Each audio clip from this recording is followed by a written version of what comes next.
ሰዎች እንድንቋቹና እንድጠሏችሁ የሚያደርጉ ሶስት በጣም አስቀያሚ የሆኑ ባህሪያቶችን ነው የምነግራችሁ፣ ወይም ደግሞ ሶስት አስቀያሚ የሆኑ ልምዶችን ነው የምነግራችሁ። እነዚህን ሶስት ነገሮች ካላቆማችሁ ሰዎች ነው ኦቨርታይም ዲስከስድ እየሆኑ ነው የሚሄዱት በእናንተ። በቃ ይጠሏችኋል፣ በቃ ይንቋችኋል። አንደኛ ኦቨር ሼሪንግ፣ ስቶሪያችሁን ታሪካችሁን በቃ ኦቨር ሼር ታደርጋላችሁ። ውሏችሁን አለ አይደለ፣ ህይወታችሁ ላይ ያለውን ነገር በጣም ሼር ታደርጋላችሁ። ኢሞሽናል ሞመንት ወይም ሳድ ሞመንት ሊሆን ይችላል፣ የደስታም ሊሆን ይችላል። በጣም ሼር ታደርጋላችሁ።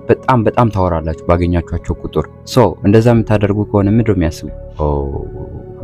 ያ ልጅ አሁን ደግሞ ልለፈልፍብኝ ነው፣ በቃ በዚህ ጋር እንሂድ እንዳናገኘው ነው የምትባሉት። ኦፍኮርስ በቃ ሪያሊቲ ነው። ኦቨር ሼር እንዳታደርጉ ታሪካቸውን፣ ህይወታቸውን። በቃ ሁለተኛ ሲያወሩ አታዳምጧቸውም።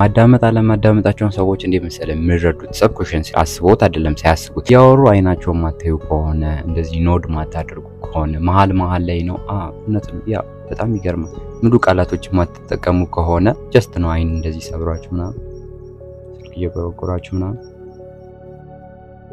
ኖ በቃ ለእናንተ ያላቸው ሪስፔክት እየወረደ ነው የሚሄደው። ይንቋቸዋል። ከዛ በኋላ ሊያገኟችሁም አይፈልጉ ነው። ቫልዩ አትሰጧቸውም፣ ትኩረት አትሰጧቸውም። ሰው ማንም ትኩረት ቫልዩ ለማይሰጠው ሰው ጊዜውን መስጠት አይፈልግም። ሶስተኛ ሀሳባቸውን በተአምር አትቀበሉም። ሀሳባቸውን ትገፋላችሁ፣ መቀበል አትፈልጉም። የሚያመጡትን ኦፈር የሚያመጡትን ሀሳባቸውን ሪጀክት ታደርጋላችሁ። ላይክ ስሙ ዛሬ አየሩ በጣም ደስ ይላልና ወክ ለምን አንወጣም? ወክ እንብላ። ናናናና ግን በዚህ አየር ወክ ምናምን